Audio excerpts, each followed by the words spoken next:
folks. Dr. Umar Johnson recently was on 105.1 FM out of New York, The Breakfast Club with DJ Envy, Angela Yee, and Charlamagne the God. During the interview, Johnson talked about a whole range of issues. It led to him being the talk of Black Twitter last week, and a lot of people were questioning his educational credentials.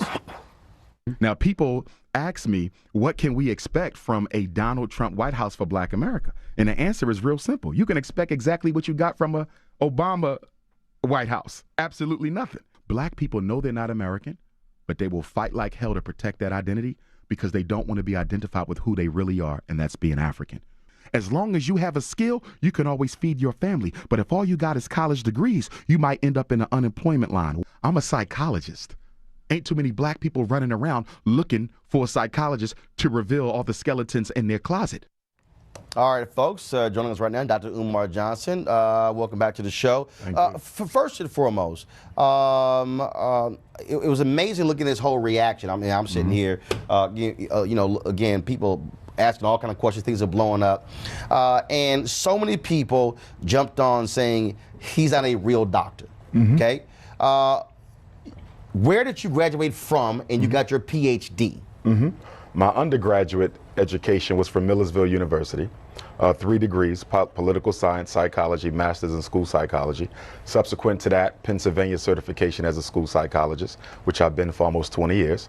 After that, I got my educational leadership master's degree and principal certificate from Lehigh University in Bethlehem, Pennsylvania. And I earned my doctorate degree from the Philadelphia College of Osteopathic Medicine, American Psychological Association approved program, one of the top psychology training programs on the East Coast. 6 degrees in all. And anyone can lift up a telephone and call and verify those degrees. So when you see folks who question your degrees, your response? It's because my narrative is a whole lot different from the average mainstream black scholar. I don't parrot the narrative that the American social order wants black scholars to parrot. I tell the truth. I don't scratch unless I itch, and I don't dance unless I like the music. And because they're not used to having someone with a traditional education posit non-traditional views, people will automatically start to question his credentials. How did he get this far believing what he believes in? Well, you have to play the spook who sat by the door. When I got accepted into those 3 universities, they didn't know what I believed in. They didn't know what I stood for. But as time went on, it revealed itself. But I'm unapologetically African, so I'm not really concerned with what people think about me personally.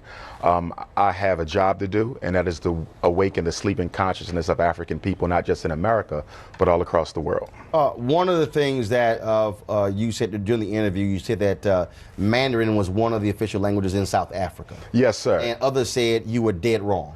Yes, because I didn't clarify that I was speaking of it being an official language in the public school system of South Africa. So I should have clarified that Mandarin is an official language in the Republic of South Africa's school system. It's not an official language in the country, it's an official language in the school system. And I was speaking of schools, but I didn't clarify that, so that's my responsibility. Also, during that particular interview, you talked about a variety of issues that also got people talking. One of them dealt with your views on interracial marriage. Yes, sir. And so, so explain that for folks who did not hear it. Certainly. Simply put, any black man who is with a woman who's not an African herself is going to have a difficult time getting respect from me. I believe black men need to be with black women. The black family is under attack. Only 1 out of every 4 black women gets married. The black woman is last likely to get married. She's the last married, the first divorced. We have what? 2/3 of our children being raised by working class and impoverished single black female-led households. The destruction of a nation begins in the home of its families. And if we want to save black people, we have to save the black family. And in order to do that, black men have to commit themselves to black women. So when you talk about not getting your respect, so if that's the case, you're saying President Barack Obama didn't get your respect because his dad married a white woman? Oh, not at all. Would Harry Belafonte? Not at all. I want to be very clear about something. As Pan-Africanists, the product of an interracial union is an African. I have heroes who are biracial. Some of the grandfathers of Pan-Africanism were of mixed racial ancestry. You don't blame a child for how they got here. But I'm asking you this here. Harry Belafonte has a white wife. No respect for him? It would be very, it doesn't matter. It doesn't matter your social status. So no, I didn't say social. I'm talking about the one who put the work. Right, but you put him out. No, I'm asking you. So Harry Belafonte, Yes, sir. Sidney Poitier, Julian Bond, Vernon Jordan. And you're naming all them to say what? No, these are all African American men who have done some good things. No, who have married white women. But you said any black man who marries a white woman will not get your respect. Can I respond? Yeah, go ahead. And what I'm telling you is this: I don't care who you name. I don't care how much work you did for black people. Your greatest commitment to black people is being committed to a black woman. It is still a contradiction. No matter how much you think you did for the struggle, if you really were concerned with black people, you would have committed yourself to a black woman. So it doesn't matter how successful they are. It doesn't matter how great you may claim them to be. At the end of the day, you didn't think enough about your own people to marry a woman who looks like you. Frederick Douglass. Yes, sir. An ancestor of mine. So when you say ancestor, what does that mean? Let me break it down. Because again, some have said you tried to claim that you are a descendant of Frederick Douglass. Okay, so let's deal with that. So hold on one second. Here's a statement from the family. Let me go ahead and read this, please. The family of Frederick Douglass has received numerous inquiries about Umar Johnson questioning his relationship to Frederick Douglass. There have also been questions about his legitimacy of his PhD and the handling of the donations he's received for his school that he is promoting. We can tell you with 100% certainty that he is not a descendant of Frederick Douglass. With that being said, Mr. Johnson is very careful not to bill himself as a descendant, but he doesn't correct people when they refer to him in this way. He calls himself a blood relative, which is a nebulous reference designed to make people think he is a descendant. We have researched his explanation of being a blood relative to the great abolitionist. Some of the information he provides is accurate, but an extremely important piece of his explanation with regards to a documented relative of Frederick Douglass is false. The information he recites correctly is from the public record, so his knowledge of our family ancestry is far from definitive proof. Two things there. One, he's not a descendant of Frederick Douglass, okay? I would concur with that, all right? But then two, you also heard that some of the things he says is correct. So the question becomes, he's either related or he's not, okay? So are you related? I'm about to answer your question, okay, if you allow me to do that. I am a blood relative of Frederick Douglass. My name is on the family tree. We have a family reunion every 2 years. What they're talking about, and I want to make sure you're clear, they're talking about whether or not I come through the loin of Frederick Douglass, which I do not, nor have I ever claimed, okay? I have more videos on YouTube than any other scholar. I speak around the world more than any other scholar. Show me where I've ever said I was a descendant. I've only claimed one thing, kinsman. How am I kinsman? If you ever read any of the autobiographies of Frederick Douglass, he talks about growing up on Tuckahoe Creek with Cousin Stephen. Cousin Stephen is Stephen Bailey, Dr. Umar Johnson's 4 times great-grandfather, whose grave I just visited last week. I go every year. Okay, that's my 4 times great-grandfather. He married my 4 times great-grandmother, Caroline Wilson Bailey. From that union came my 3 times great-grandfather, George Washington Bailey, the first black public school teacher on the Eastern Shore of Maryland. He married Grandmom Annie. They had Grandmom Caroline. Okay, she had Grandma Vivian. Grandma Vivian married a Spanish-speaking Cuban immigrant, Grandpop Cicero. They had Grandmom Ida, who's still alive, who married James Johnson, who had my father Jamal, who married my mama Barbara, and from that union I was born. I am a blood of Bailey. I am not married in. What they're talking about is strictly descendancy, something I've never claimed. Am I a kin? Do I directly come from the loin of the first cousin and potentially half-brother of Frederick Douglass? And the reason I say potentially, the slave master who owned our family, a white man named Aaron Anthony, raped Frederick's mother and raped Stephen's mother, my ancestor. And there's significant evidence to suggest that. Some people could still argue, though, that they were not brothers because it's not conclusive. Fine, throw that out. I'm still a kinsman because I come through the blood of his first cousin. You talked about, again, respect. Do you respect? I don't talk about respect. I get tremendous respect from my people. I'm not talking about that. Do you respect Frederick Douglass? Obviously, yes. But he had a white wife. He did. So that's what I'm going to clarify. Why is that an issue? Why is that if you put in the work and you have the history, who cares who you marry? I already answered that question, and I told you I don't care how much work you put in. If you don't commit yourself to a black woman, ultimately you wasn't totally committed to the struggle. Even Frederick Douglass? Even Frederick Douglass has to be criticized, as I did on the Breakfast Club. Now, it has to be put in context. He didn't marry the white woman until he was an old man, after his wife, Anna Murray Douglass, of 50 years, a blue-black chocolate woman through whom all my cousins were born. He was an old man when he did it, but nonetheless, he did it. And yes, he has to be criticized on that, because a black man needs to be with a black woman, and it is a conscious contradiction. I don't care how much work you think you've done for black folks to not commit yourself to a black woman. Hold tight 1 second. I got more questions when we come back. I would argue the reason black men marry white women is because they wish they were white themselves. And having the white man's prize, his queen, is a psychological symbol to myself that I am equal to him. We're back with Dr. Umar Johnson. In that particular statement, the family also addressed this here. You talked about taking over the buildings or the land of a black school that was shut down. Yes, sir. HBCU St. Paul's campus. College. And you were raising money for it. First of all, how much money has been raised, and what's the status of that project? Well, St. Paul's has been sold. Approximately 3 to 5 months ago, I was told by the auction company in charge of the sale that it was been sold to a developer. So how much money was raised? What the people gave? All kinds of people gave. How much was raised, and what's the status of that? $700,000, and the status is we're still looking for a school, and the status is my start date for FDMG will be 8/21/18, or if at all, it may be delayed to 8/21/19, which is the anniversary of the Nat Turner War. When you say looking for a school, why not start a charter school? I mean, you can start a school. Because charter schools are owned by the state, and I'm a Pan-Africanist. I believe what is to be done for black people must be done by black people. Why do I want a charter school? So you want a private school? Exactly. Independent school. Lauren. So the question of interracial marriage, Yes, I mean, ma'am. come on, man.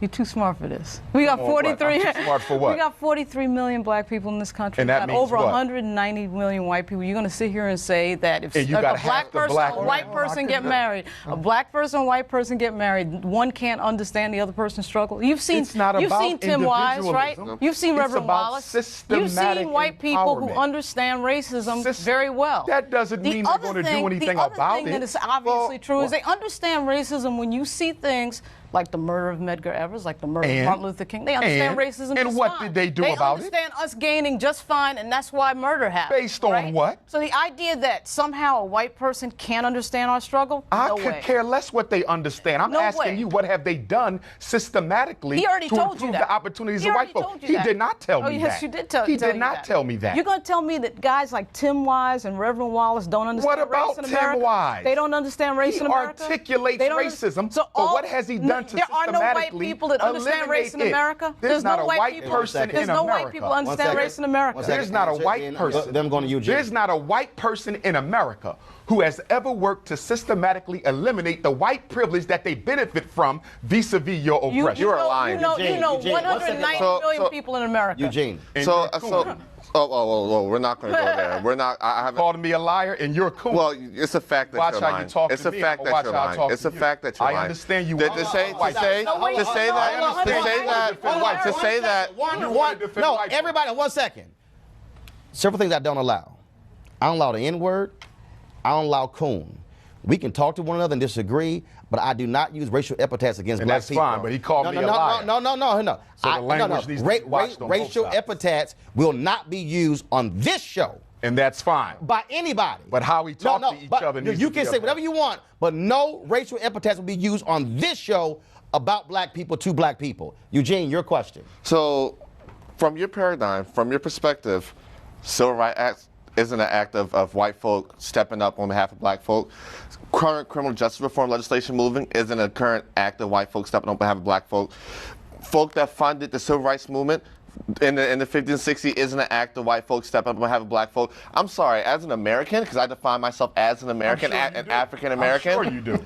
I live in a country that moves forward together. And I say that as a Republican. We move forward together. Yes, we have individual struggle. Yes, we have struggles. I'm not talking yes, about we have. individual. Yes, no. Yes, we We're have. talking we about have systematic we have bias, systematic. disproportionality. We have- and Finish discrimination. it. Finish it. 15 seconds. Then answer. We have systematic struggles, and together as a country, moving forward to defeat those struggles. Really?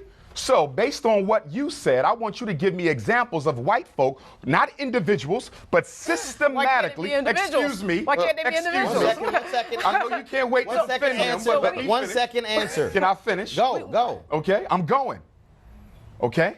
You cannot name anything systematically done ever in this country by white people to equal the playing field for black folks. The Civil Rights Act, Congress literally sits behind us. The Civil Rights Act, the Voting Rights Act. Are you Both aware? of them. Are you aware? Hey, can I? Both of them. White people Second. are proud of you, son. Scott Bolden. Quick. I think the terminology and the narrative being used is a little misleading, not from you, but from this dialogue right here. Okay.